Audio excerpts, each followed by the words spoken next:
Hello student, welcome to online classes. मैं संजय कुमार। हम जो प्लस टू का इकोनॉमिक्स का चैप्टर कर रहे थे लागत की अवधारणा। देखो, लागत की अवधारणा के अंदर हमने अल्पकालीन जो लागतें थी उनको हम पढ़ चुके हैं और अल्पकालीन लागतों के अंदर मैंने आपको कहा था इससे संबंधित कुछ प्रश्न बनते हैं डायग्राम से संबंधित, उसको हम पूरा कर लेते हैं। क्यों ना उससे पहले हम एक डायग्राम बना लें। यहाँ पर देखो, इसके अंदर आपको बताया था एएफसी होती है वो सिर्फ गिरती गिरती है, अभी बढ़ती नहीं है। इसका मतलब ये अति परवलयकार की होती है। उसके बाद आता है आपका एवीसी, उसके बाद आता है आपका एसी, और जो एमसी होता है वो क्या होता है, गिरते वक्त सबसे नीचे होता है और जब वो बढ़ता है तो वो सबसे ऊपर होता है। ठीक है, अब इसके आधार पर अगर मैं आपसे यह प्रश्न पूछूं, हम इसको पूरा कर लेते हैं। मैं आपसे ये पूछूं भी आप सीमांत लागत व औसत लागत में संबंध बताओ। सीमांत लागत व औसत लागत में संबंध। अब ये अपने तो तीनों चारों इकट्ठे बना चुके हैं, क्यों ना हम एक सीमांत और औसत को ही बना लें ताकि समझने में आसानी रहे। मैं यहाँ पर वो डायग्राम बना देता हूँ। सीमांत और औसत का मैं क्या कर देता हूँ, यहाँ पर एक डायग्राम बना देता हूँ।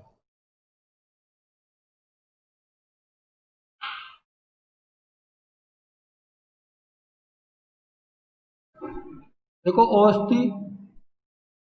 यानी एस लगा रहे थे, शॉर्ट टाइम की बात हो रही थी, और ये सीमांत थी आपकी। इसका मतलब अल्पकालीन औसत लागत और अल्पकालीन सीमांत लागत की हम क्या कर रहे थे, चर्चा कर रहे थे। अब इसके अंदर आप ध्यान से देख लो कि पहला इसका संबंध की बात करते हैं। सबसे पहले डायग्राम को देखते हैं। देखो, जब ये गिरते हैं दोनों, ध्यान रखना वही है आपको, जब औसत लागत गिरती है तो ये हमेशा सीमांत लागत से कम क्या होती है, अधिक होती है। इसको हम ऐसे लिख सकते हैं, जब औसत लागत गिरती है इसका मतलब सीमांत लागत भी गिरेगी। स्टार्टिंग में तो गिरती है क्योंकि जो आपका प्रारंभिक जो प्रथम अवस्था शुरू हो जाती है, ऐसी स्थिति में प्रथम अवस्था में लागतें कम होती है और उत्पादन बढ़ता है। दूसरी स्थिति बात करें, जो यहाँ पर औसत लागत न्यूनतम होती है। ध्यान रखना, औसत लागत क्या होती है, न्यूनतम। न्यूनतम इसका मतलब जो सीमांत लागत होती है ना, वो औसत लागत को न्यूनतम बिंदु से काटती है, बिल्कुल न्यूनतम बिंदु से काटती है, उससे नीचे का बिंदु नहीं होता कोई भी। वहां पर जो आपकी सीमांत और औसत होती है वो बराबर होती है। ठीक है, नेक्स्ट बात करें, जब ये बढ़ती है यानी औसत जब बढ़ती है और सीमांत भी बढ़ती है, लेकिन जब औसत और सीमांत दोनों बढ़ती है तो ऐसी स्थिति में सीमांत अधिक बढ़ती है, सीमांत बड़ी हो जाती है और औसत छोटी रहती है। ये तीन हो गए ना। अब तीनों को हम यहां लिख देते हैं। देखो, जब औसत लागत बढ़ती है तब सीमांत लागत औसत लागत से कम होती है, या आप कह सकते हो औसत लागत सीमांत लागत से ज्यादा होती है। इसका मतलब आप ये ले सकते हो AC ग्रेटर देन MC। एक ही बात है, इसका मतलब घड़ी है आपके सामने है क्योंकि AC की रेखा ऊपर है और MC की रेखा नीचे है। इसका मतलब AC यानी औसत लागत बड़ी है और सीमांत लागत छोटी है। पहला संबंध तो कंप्लीट हो गया। जैसे आप बता सकते हो, मैं यहाँ लिख देता हूँ ए बिंदु, यानी ए बिंदु से पहले की स्थिति, या ई बिंदु के पहले की स्थिति, ये भी हम इसमें लिख सकते हैं। लेकिन मैं इसके संबंध की बात करूं, जब औसत लागत न्यूनतम होती है तब सीमांत लागत व औसत लागत दोनों बराबर होती है। या आप कह सकते हो, जब सीमांत लागत औसत लागत को न्यूनतम बिंदु पर काटती है, न्यूनतम बिंदु पर काटती है, तब औसत लागत और सीमांत लागत दोनों क्या होती है, बराबर होती है। देखो, ये जो एक ध्यान रखना, अगर आपसे पूछे जो सीमांत लागत होती है वो औसत लागत को कहाँ पर काटती है, न्यूनतम बिंदु पर काटती है। ये बिल्कुल न्यूनतम बिंदु होता है इसका। ये क्या होता है, इसका बिल्कुल न्यूनतम बिंदु होता है। उसके बाद हम आगे चर्चा करें। ये दो हो गया, पहला तो ये हो गया आपकी स्टेज, इसके अंदर क्या है, औसत बड़ी है, सीमांत छोटी है। दूसरी स्टेज आपकी ये होगी जहाँ पर सीमांत और औसत दोनों क्या है, बराबर है। अब बात करते हैं हम तीसरी स्टेज, यानी 3 संबंध आपको पढ़ने हैं। इसको मैं यहाँ लिख देता हूँ, तीसरा संबंध। देखो तीसरा संबंध आपको क्या कहता है, देखो तीसरा संबंध वो है जो ई बिंदु से दाईं ओर है। ई बिंदु से बाईं ओर पहला संबंध हो गया, ई बिंदु पर दूसरा संबंध हो गया, और ई बिंदु के दाईं ओर कौन सा होगा, तीसरा संबंध होगा। तीसरे संबंध में जो सीमांत होती है वो बड़ी होती है और औसत क्या होती है, छोटी होती है। तो आप कह सकते हो जब औसत लागत बढ़ती है, या आप कह सकते हो सीमांत औसत दोनों बढ़ती है, तब सीमांत लागत औसत लागत से अधिक होती है, औसत लागत से अधिक होती है, यानी जो एमसी होती है बड़ी होती है एसी से। ठीक है, ये 3 संबंध आपके सामने हो गए, तीनों संबंध आपके कंप्लीट है ये। अब आपको देखो इसका अर्थ क्या निकला। इसका अर्थ आप नोट लगा के लिख सकते हो। नोट लगा क्या लिख सकते हो, आप ये बात कह सकते हो भी सीमांत की जो बढ़ने की घटने की जो प्रवृत्ति होती है, घटने की प्रवृत्ति वो औसत से अधिक होती है, औसत से अधिक होती है। अगर हम बात करें सीमांत के बढ़ने की प्रवृत्ति, बढ़ने की प्रवृत्ति वो भी क्या होती है, औसत से अधिक होती है। ये बात हम पहले कर चुके हैं अगर आपको याद है तो, क्योंकि ध्यान रखना सीमांत हमेशा बढ़ती भी तेज है और घटती भी तेज है। जब वो घटेगी तो तेज गति से घटेगी, तेज गति से घटेगी तो ये एसी से नीचे चली जाएगी। जब इसको काटेगी तो न्यूनतम बिंदु पर काटेगी, तब ये एसी के बराबर हो जाएगी। और जब ये बढ़ेगी तो और तेज गति से बढ़ेगी, तो ये क्या हो जाएगी, एसी से बड़ी हो जाएगी। जो तीनों आपके सामने है। ठीक है, ये है औसत और सीमांत का संबंध। और ध्यान रखना औसत और सीमांत का संबंध हमेशा सेम रहता है, चाहे आप औसत उपयोगिता सीमांत उपयोगिता पढ़ रहे हो, औसत लागत सीमांत लागत पढ़ रहे हो, औसत उत्पादन सीमांत उत्पादन पढ़ रहे हो, औसत आगम सीमांत आगम जो आगे हम पढ़ेंगे। ठीक है, संबंध हमेशा यही होता है। क्यों, गिरते की स्थिति में हमेशा सीमांत छोटी होगी और बढ़ने की स्थिति में हमेशा सीमांत बड़ी होगी। बस ये एक जो फंडा आपको याद रखना है। ठीक है, इसको आप कहीं पर भी लगा सकते हो, चाहे वो घट रहा है तो देख लेना सीमांत नीचे चली जाएगी, और बढ़ रहा है तो सीमांत ऊपर चली जाएगी। और ये हमेशा क्या काटती है, उसके एक ही बिंदु पर। अगर हम उत्पादन की बात की थी, ऐसी स्थिति में तो इसका औसत उत्पादन का अधिकतम बिंदु था, यानी अधिकतम बिंदु पर काट रही थी, क्योंकि इसमें बढ़ने की स्थिति है पहले। इसमें घटने की बात कर रहे हैं तो ये किस पर काट रही है, न्यूनतम बिंदु पर काट रही है। किस पर काट रही है, न्यूनतम बिंदु पर। ठीक है, यानी औसत को सीमांत काटती है, और जहां पर काटेगी वहां पर औसत और सीमांत दोनों क्या हो जाएंगे, बराबर हो जाएंगे। ठीक है, ये हमारा पहला प्रश्न कंप्लीट हो गया, औसत और सीमांत के अंदर संबंध। और लास्ट के अंदर नोट लगा के आप अर्थात लिख सकते हो कि सीमांत की घटने और बढ़ने की दोनों प्रवृत्ति क्या होती है, तेज होती है। जब घटती है तो बहुत तेज गति से घटती है, तो वो औसत से नीचे चली जाती है। बढ़ती है जब बहुत तेज गति से बढ़ती है तो वो औसत से ऊपर चली जाती है। आप अपनी टेबल हमने बनाई थी, टेबल में चेक कर लेना। सीमांत जब घट रहे हैं दोनों सीमांत और औसत, तो सीमांत के आंकड़े कम होंगे, ध्यान रखना। जब बढ़ रहे हैं तो आपको सीमांत के आंकड़े ज्यादा मिलेंगे, औसत के आंकड़े कम मिलेंगे। आप टेबल में चेक कर सकते हो। इसके डायग्राम में इसके 3 संबंध बता दें। देखो इसका कोई रट्टे की आवश्यकता नहीं है, कोई ज्यादा पढ़ने की आवश्यकता नहीं है। अगर आपको डायग्राम याद है, ये डायग्राम हमने बनाया था अलग काल में, इसको हमने अलग निकाल लिया, सिर्फ औसत और सीमांत का, बाकियों को हमने छोड़ दिया। सिर्फ औसत और सीमांत का हमने क्या किया, इसको अलग निकाला। अगर आपको ये डायग्राम याद है तो उसको देख के तो लिखने हैं। इसके नीचे है इसका मतलब सीमांत कम है, इसके ऊपर है सीमांत वाले, इसका मतलब सीमांत ज्यादा है। जहां पर दोनों काट दो इसका मतलब दोनों बराबर है। ठीक है, यानी सीमांत और औसत का आपका संबंध कंप्लीट हो चुका है। उसके बाद करते हैं हम दीर्घकालीन उत्पादन फलन की। आपका अल्पकालीन उत्पादन फलन कंप्लीट हो चुका है। अभी अल्पकालीन उत्पादन फलन में लागतें हैं वो पूरी हो चुकी है। 7 प्रकार की लागतें हमने पढ़ी थी। एक बार मैं आपको बता देता हूँ, याद रखना है बिल्कुल। अगर आपको प्रश्न है तो इसमें 7 प्रकार की लागत पड़ी थी, TFC, TVC, TC, AFC, AVC, AC और एमसी। टोटल हमने 7 प्रकार की लागतें इसमें कंप्लीट की थी, और सबकी टेबल भी बनाई थी और डायग्राम भी हमने बनाया था। उसके बाद नेक्स्ट आपका आता है दीर्घकालीन उत्पादन फलन में जो लागतें होती है। यानी दीर्घकालीन लागतें। और दीर्घकालीन लागतों मैंने आपको ये बताया भी था, अभी दीर्घकाल में जो साधन होते हैं वो सभी परिवर्तनशील होते हैं, यानी कोई साधन स्थिर नहीं होता, क्योंकि अल्पकाल में तो स्थिर और परिवर्तन दो साधन थे। दीर्घकाल में सिर्फ एक ही साधन होगा, वो होगा परिवर्तनशील साधन। और इसके अंदर आप जो पढ़ोगे वो दो ही लागतें पढ़ोगे, एक तो दीर्घकालीन औसत लागत,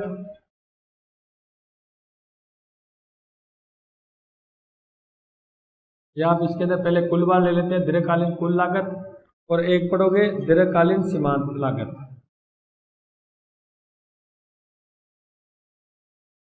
और जब औसत को इकाइयों से भाग देंगे तो कौन सी इकाई बन जाएगी आपकी, दीर्घकालीन औसत लागत।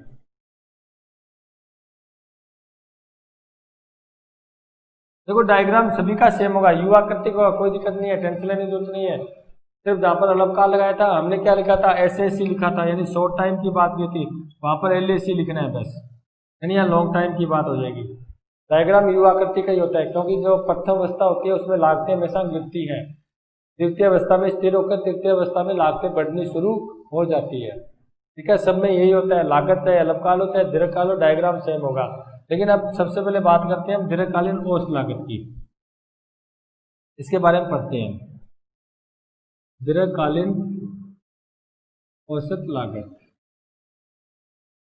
देखो दीर्घकालीन औसत लागत की हम बात करें तो ये एक लिफाफा वक्र की तरह होता है। हम एक छोटी सी पहले चर्चा करते हैं। देखो क्यों, जो दीर्घकाल बनता है वो अल्पकाल से तो बनता है भी, अगर हम एग्जाम्पल से एक वर्ष बनता है तो वो वर्ष बनेगा दिनों से, हफ्तों से, महीनों से, ठीक है, फिर ही तो एक वर्ष का निर्माण होता है। ऐसे थोड़ी होता है सीधा एक वर्ष निकल जाता है, ठीक है जी, एक दिन में एक वर्ष निकल गया, यानी उससे पहले छोटे छोटे टुकड़े होते हैं, उसके बाद उसका एक पूरा रूप बनता है।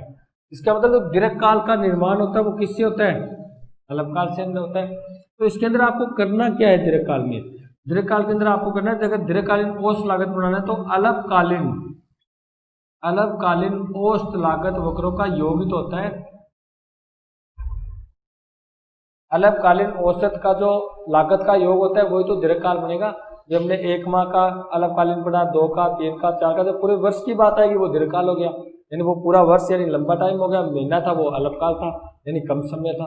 ठीक है, इसी कारण इसको हम लिफाफा वक्र बोलते हैं। क्या बोलते हैं, लिफाफा वक्र। क्यों, क्योंकि ये एक लिफाफा होता है, इसके अंदर अल्पकाल होते हैं सब कुछ, है ना। हम पूरे वर्ष की बात करते हैं तो वर्ष के अंदर क्या होता है, वर्ष के अंदर दिन होते हैं, महीने होते हैं, ठीक है, हफ्ते होते हैं, तो उसके अंदर होता है, तभी तो पूरा एक दीर्घकाल बनता है। तो इसी कारण ध्यान रखना, जो दीर्घकालीन औसत लागत वक्र है उसको हम क्या बोलते हैं, लिफाफा वक्र की उपाधि दी गई है, क्योंकि एक लिफाफा है ये दीर्घकाल का, उसके अंदर अल्पकालीन मुद्दे हैं उसके अंदर। ठीक है, देखो हम बात करें इसका वक्र कैसे बनेगा। दीर्घकाल तो समझिए, जिसके अंदर सभी साधन परिवर्तनशील होते हैं, औसत लागत यानी एक लिफाफे वक्र की तरह होता है। इसका मतलब है अल्पकालीन औसत लागत वक्रों से ही दीर्घकालीन औसत लागत वक्र तैयार किया जाता है। कैसे, देखो अल्पकालीन औसत लागत होती है उसे बोलते हैं एसएसी, यानी शॉर्ट टाइम का जो औसत लागत होती है, यानी एसएसी। एसएसी 1, एसएसी 2, इसका जोड़ ही तो करना है हमें, यानी इसको 1 माह माने, इसको 2 माह माने, इसको 3 माह माने, तो इसको जोड़ देंगे तभी तो दीर्घकाल बनेगा। ये तो अल्पकाल था, और जब अल्पकाल को हमने जोड़ दिया यानी उसके न्यूनतम बिंदुओं को हमने स्पर्श करके एक वक्र बना दिया, उसे क्या बोलते हैं, दीर्घकालीन औसत वक्र। सबसे पहले वक्र को बनाते हैं फिर उसको परिभाषित करते हैं, यानी पहले हम डायग्राम को बना लेते हैं ताकि समझने में आसानी रहे।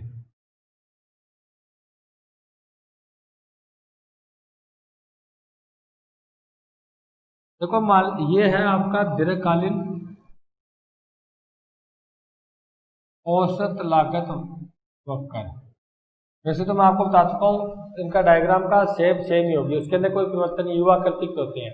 एक जो एएफसी होता है, जो अस्थिर लागत होती है, सिर्फ वही एक अति परवलय आकार का होता है, वही एक क्या होता है, अति परवलय, सिर्फ घटता घटता है, बढ़ता नहीं है, इसी कारण इसको क्या बोलते हैं, अति परवलयाकार आकार का होता है ये। और बाकी होते हैं वो टोटल युवा आकृति के होते हैं। अब ये दीर्घकालीन है तो दीर्घकालीन बनेगा वो अल्पकाल से बनेगा, तो इसके अंदर हम क्या करें, अल्पकालीन लागत वक्र बना लें।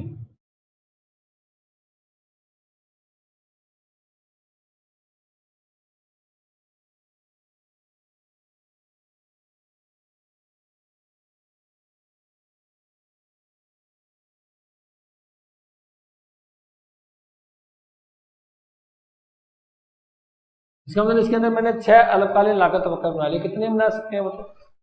इन जो अल्पकालीन लागत वक्रों का जो न्यूनतम बिंदु है, अल्पकालीन लागत वक्र का न्यूनतम बिंदु, इनको स्पर्श करता हुआ जब एक वक्र बनाया जाता है, न्यूनतम बिंदुओं को स्पर्श करता हुआ जब एक वक्र बनाया जाता है तो उसे क्या बोलते हैं हम? दीर्घकालीन औसत लागत वक्र कहते हैं। देखो ये लिफाफे टाइप है ना, लिफाफे के अंदर अल्पकाल के वक्रों को हमने डाल रखा है। तो दीर्घकालीन है वो एक लिफाफा टाइप है, बड़ा वक्र है, और उसके अंदर क्या है? अल्पकालीन वक्रों को हमने डाल रखा है। तो ये है आपका दीर्घकालीन औसत लागत वक्र। क्यों ये बनता कैसे है? तो आपको ये ध्यान रखना है, अल्पकालीन जो लागत वक्र बनाए गए हैं उनके जो न्यूनतम बिंदु है, उन सभी न्यूनतम बिंदुओं को स्पर्श करता हुआ जब एक वक्र बनाया जाता है तो ये लिफाफे की आकृति का बनता है, यू आकृति का बनता है, और जो ये वक्र बनता है उसी को बोलते हैं दीर्घकालीन औसत लागत वक्र। ये आपका दीर्घकालीन औसत लागत वक्र कंप्लीट हो गया। अभी उसके बाद नेक्स्ट बढ़ते हैं हम। उसके बाद आगे आपका आता है सीमांत लागत की बात करें हम, दीर्घकालीन सीमांत लागत की। और जहां पर मैंने आपको कहा जहां पर सीमांत की बात आ गई वहां पर तो एक इकाई की बात आएगी, सभी की बात थोड़ी आएगी। औसत में तो सभी की बात आ रही है, कुल की बात आ रही है। और दीर्घकाल में आएगी वो किसकी आएगी? सिर्फ सीमांत की ही बात आएगी। किसकी आएगी? सीमांत, एक इकाई की बात आएगी, एक इकाई। अब इसके अंदर होता क्या है देखो, हमने ये पढ़ा था अभी अल्पकाल के अंदर एक साधन स्थिर रखेंगे, एक परिवर्तन रखेंगे। इसके अंदर क्या होता है? सभी साधनों में परिवर्तन करने पर, सभी साधनों में, क्योंकि सभी साधनों में परिवर्तन होता है, सभी साधनों में परिवर्तन करने पर, ठीक है, कुल लागत में जो परिवर्तन होता है,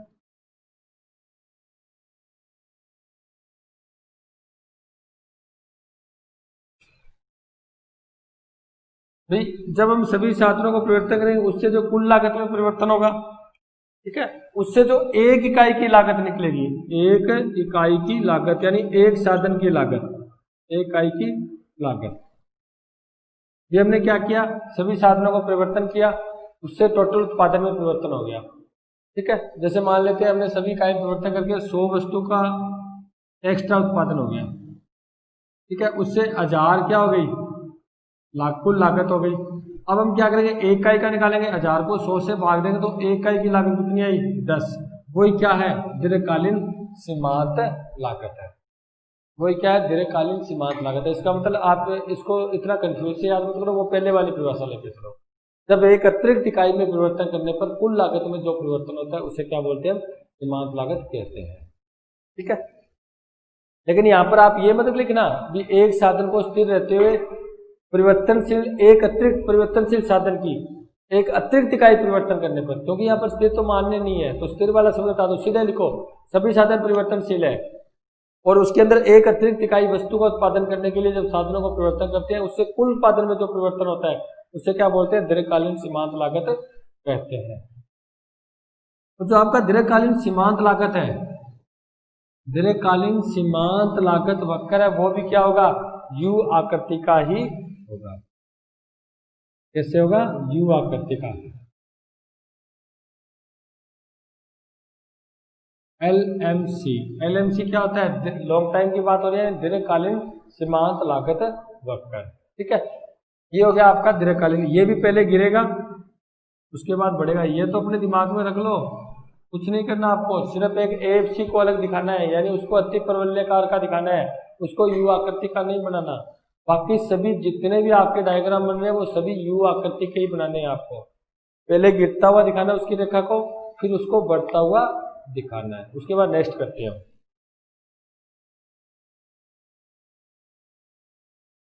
अब इसका ये बात आती है भी इसका इष्टतम बिंदु कौन सा है? इष्टतम बिंदु भी हमने सब कुछ तो पढ़ा, तो सर आपने ये भी बता दिया भी उत्पादन कब बढ़ता है, यानी प्रथम द्वितीय तृतीय अवस्था। हमने लागत के बारे में बात की, हमने अल्पकाल लागत के बारे में पढ़ा। अब हमें तीनों अवस्थाओं का भी पता है, हमें लागत का भी पता है भी कहाँ पर लागत बढ़ती है, कहाँ पर लागत घटती है और कहाँ पर लागत न्यूनतम होती है। क्योंकि एक उत्पादक होता है ना, एक उत्पादक, मैं वापिस उसी पर ले चलता हूँ आपको। उस उत्पादक का मुख्य उद्देश्य क्या होता है? उत्पादक का मुख्य उद्देश्य होता है जो उत्पादन है उसको तो अधिकतम करना और जो लागत है उसको न्यूनतम करना। जो उत्पादन ज्यादा होगा लागत कम होगी तभी तो उसको ज्यादा लाभ होगा। एक उत्पादक ये चाहता है कि उसकी लागत होता है खर्चा वो कम से कम हो और उत्पादन ज्यादा से ज्यादा हो तभी तो उसका लाभ बढ़ेगा। तो ये एक उत्पादक का उद्देश्य है। इसका मतलब उसका इष्टतम बिंदु कौन सा होगा जहां पर ये दोनों उद्देश्य पूरे हो जाए, उत्पादन भी अधिकतम हो और जो उसकी लागत हो वो भी क्या हो जाए, न्यूनतम हो जाए। उसके लिए हम एक डायग्राम बनाते हैं, आपको अपने आप पता चल जाएगा, ध्यान से देखना।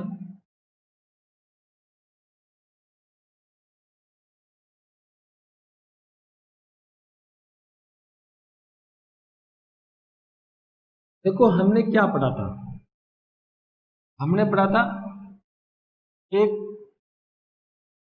दीर्घकालीन औसत लागत वक्र होता है जो एक लिफाफे के आकृति का होता है।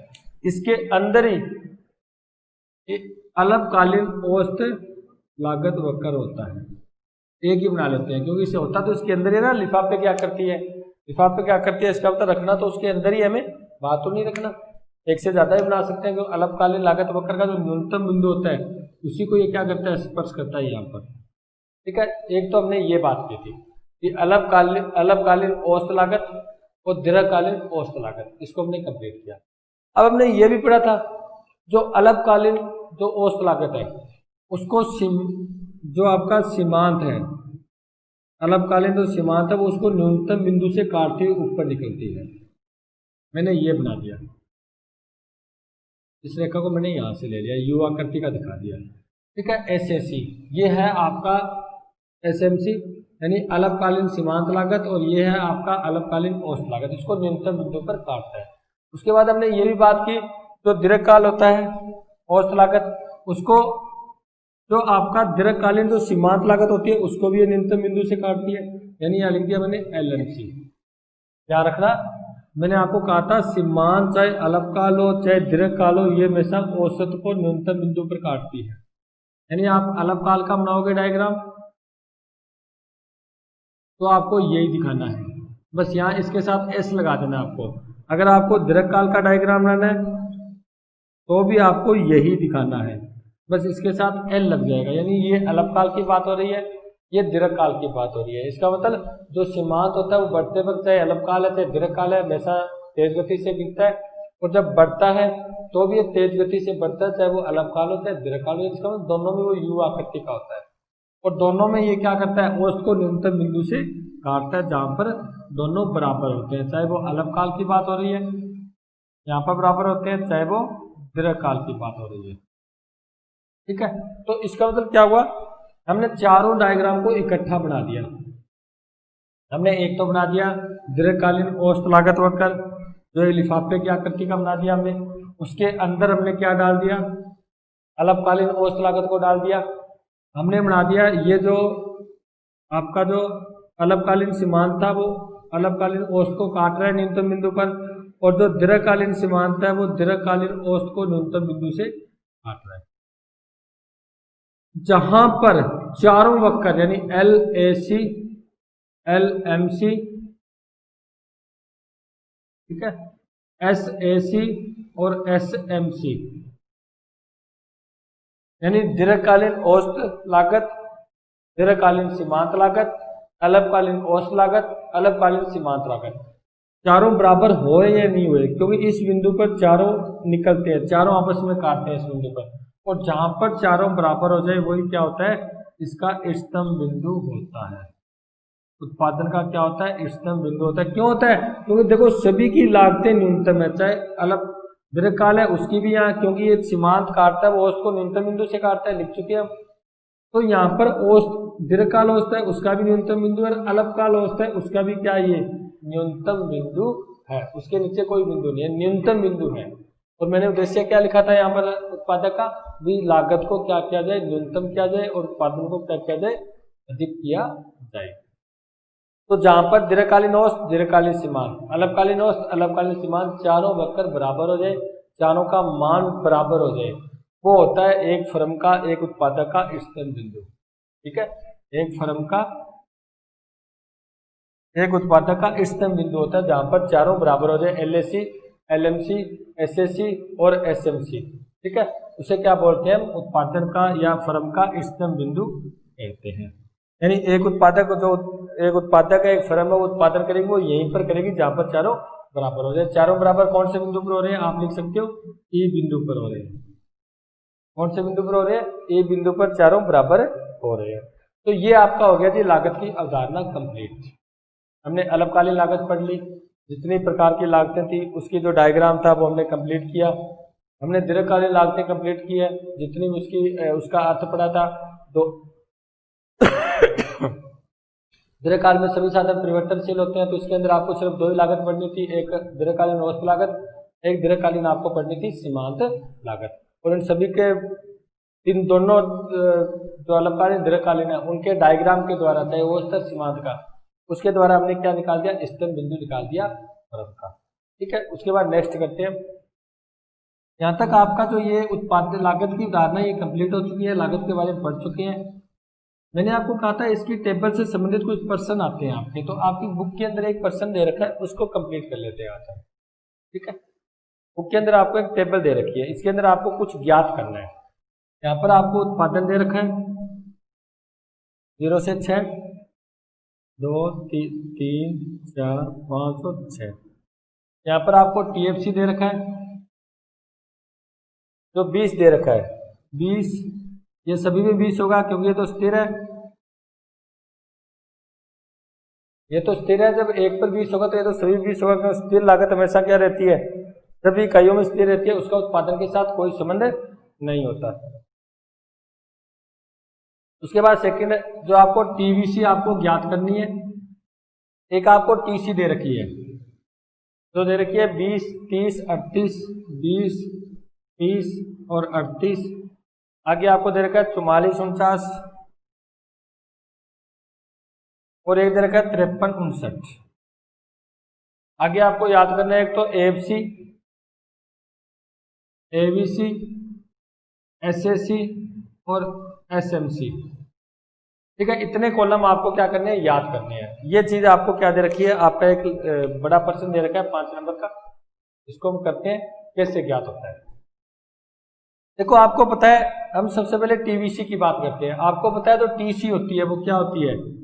TVC प्लस TFC होती है, पक्का है ना? इन दोनों का योग ही तो TC होता है। पढ़ा था ना हमने कुल लागत को, कुल परिवर्तनशील लागत, कुल स्थिर लागत को जोड़ देंगे तो कुल लागत निकल जाएगी। अब आपको ये दे रखा है, ये दे रखा है, ये पूछा है, तो यानी TVC, TC इसको इधर लेके आएंगे तो प्लस से क्या हो जाएगा? माइनस। इसका मतलब जो आप 20 जो आपका TC है, इसमें से अगर आप TFC को घटा दोगे तो आपको क्या प्राप्त हो जाएगा? TVC। कि जब जोड़ होता है, जब जोड़ को हम वापस घटा देंगे एक संख्या को तो दूसरी संख्या प्राप्त हो जाती है ना। जैसे मान लेते हैं कुल संख्या 10 है, x का मान 5 है तो y का मान तो बाकी 5 तो बचा है, यानी 10 में से 5 घटा देंगे। अब टोटल 20 है, TFC 20 है, तो 20 में से 20 के कितने बचे? 0। इसका मतलब 0 उत्पादन पर TVC क्या होता है? 0 होता है, यानी TC माइनस TFC। अगर आपको यहाँ पर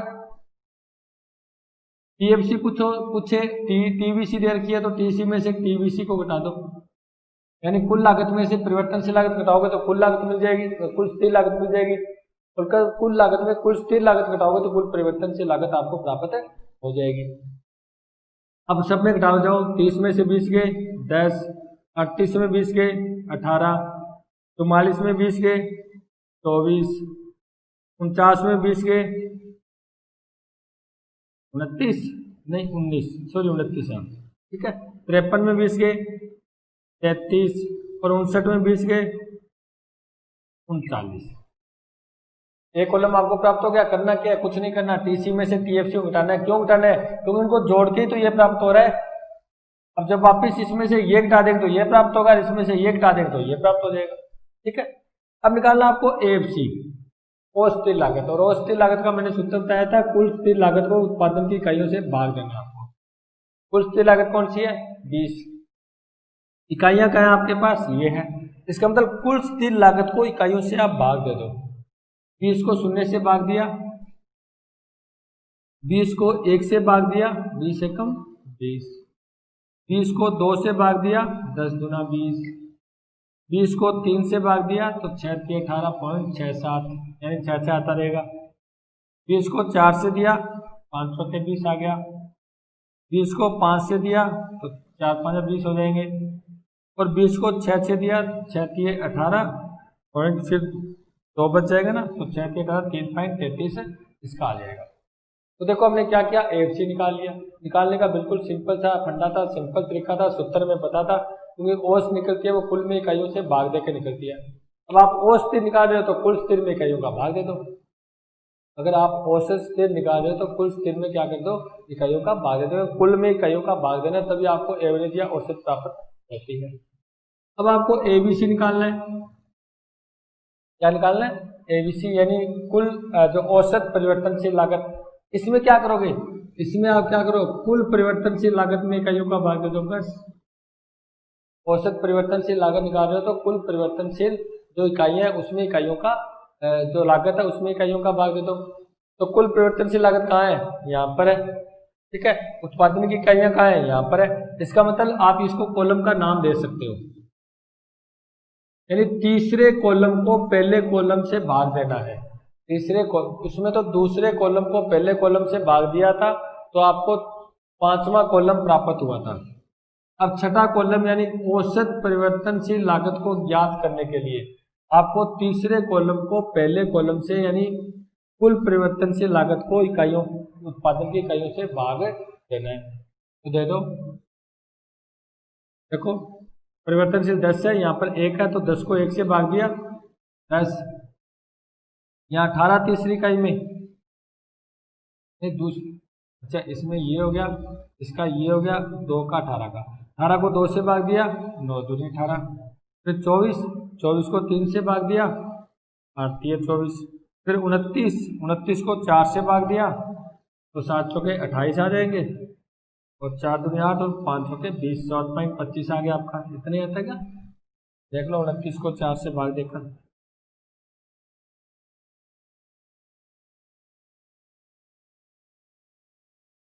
बत्तीस है, ठीक है। 7 चौके 28, 1 पॉइंट यहाँ जीरो लगा देंगे, 4 दूनी 8 2 और 5 चौके 20 यानी 7.25। फिर 33 है आपके पास, 33 को आपको क्या करना है, 5 से भाग देना है, क्योंकि इसको भाग ही तो दे रहे हैं। तो 6 5 30 और आगे 3 आ गया तो 6 5 30, ठीक है। उसके बाद 6 से भाग दे दो 39 को, 39 को क्या कर देते हैं, 6 से भाग देते हैं, 36 होते हैं, 3 और ले जीरो लगा देंगे, 5 का 30, कितना आया 6.5, ठीक है। बिल्कुल सिंपल है ना, कुछ नहीं कर रहे, सिर्फ भाग ही दे रहे हैं हम। पहले हमने क्या किया, तो एएफसी निकाला था, तब टीएफसी को इकाइयों से भाग दिया था। अब एबीसी निकाल रहे हैं यानी एक छठा कॉलम ज्ञात कर रहे हैं, तो छठे कॉलम के लिए आपको क्या करना है, तीसरे कॉलम को इकाइयों से भाग देना है। इसका मतलब कुल परिवर्तनशील को जब इकाइयों से भाग देंगे तो औसत परिवर्तनशील निकलेगी, और कुल स्थिर को इकाइयों से भाग देंगे तो औसत स्थिर निकलेगी, ठीक है। तो आपके पास ये प्राप्त हो गया। इसको दिया 10 को 1 से, 18 को 2 से, 24 को 3 से, 29 को 4 से, 33 को 5 से और 39 को 6 से। यहाँ तक हमारा कंप्लीट हो गया। अब आता है आपका 7वां कॉलम, और 7वां कॉलम आपको ये कहता है कि आपको अल्पकालीन औसत लागत निकालनी है। और अल्पकालीन औसत लागत का मैंने आपको 2 सूत्र बताए थे, या तो आप अल्पकालीन जो आपका औसत लागत और औसत परिवर्तनशील लागत को जोड़ दो। मैंने आपको कहा था अगर आपको औसत लागत और औसत परिवर्तनशील लागत दी होती है, ऐसी स्थिति में तो दोनों का जोड़ ही करना है। अगर ये दी नहीं है, सिर्फ आपको टीसी यानी कुल लागत ही दे रखी है, फिर आपको क्या करना है, कुल लागत को इकाइयों से भाग देना है। इसका मतलब जो कुल लागत कहाँ है, चौथे कॉलम में है, यानी चौथे कॉलम को पहले कॉलम से भाग देना है। दूसरे को पहले से देंगे तो एफसी निकलेगी, तीसरे को पहले से देंगे तो एबीसी निकलेगी, और चौथे को पहले से देंगे तो एसी निकल जाएगी, यानी अल्पकालीन औसत लागत आपको प्राप्त हो जाएगी। अब यहाँ पर दोनों दे रखी है तो क्यों पंगा लें, भाग का सीधा जोड़ ही कर देना, 20 और 10 30, ठीक है। 10 और 9 19, 6.67 और 8 कितने होते हैं, 0.67 तो आगे चला गया, और 8 और 6 14, ये 0.25 तो आगे चला गया, 7 और 5 12, उसके बाद 10.6 उसके बाद आ जाएगा आपका 9.83, ठीक है, और 3, 8 और 9.83। अब आपने क्या किया, इन दोनों का यानी पांचवें और छठे कॉलम का योग किया है, या आप इसको भाग दे लो, चौथे कॉलम को 20 को 0 से भाग दिया, फिर 30 को 1 से भाग दिया, 0 से भाग दिया तो ये अपरिभाषित हो गया। 30 को 1 से भाग दिया, 30 एकम 30। 38 को 2 से भाग दिया, 19 दूना 38। 44 को 3 से भाग दिया तो आपका आएगा 14.67। देख लो, देखकर प्रूफ कर लेते हैं। 44 को 3 से भाग देते हैं, क्या उतना आता है क्या? 3 एकम 3, 1 14 और 4 3 12, 2 बचे, फॉर्मूले आके 0 लगा देंगे, 6 3 18, फिर 2 यानी 6 6 आएगा तो यहाँ पर क्या कर देंगे 7 कर देंगे, तो 14.67 आ रहा है या नहीं आ रहा? आ रहा है जी। क्या मतलब सेम ही प्रक्रिया, कोई दिक्कत नहीं है। या तो आप इन दोनों को कॉलमों को जोड़ दो, एफसी एबीसी को, या आप क्या करो टीसी को इकाइयों से भाग दे दो, आंसर आपका सेम ही आएगा। अब आता है आपका एसएमसी आ गया, यानी अल्पकालीन जो सीमांत लागत होती है, और इसका मैंने आपको सूत्र बताया था भाई, आपको परिवर्तन देखना है इकाइयों में परिवर्तन भी करके। जैसे आपने इकाइयों में परिवर्तन किया, उससे कुल लागत में जो परिवर्तन हुआ उसे क्या बोलते हैं हम? सीमांत लागत कहते हैं। तो स्टार्टिंग वाला बैटरी नहीं है, परिवर्तन होगा वही देखेंगे।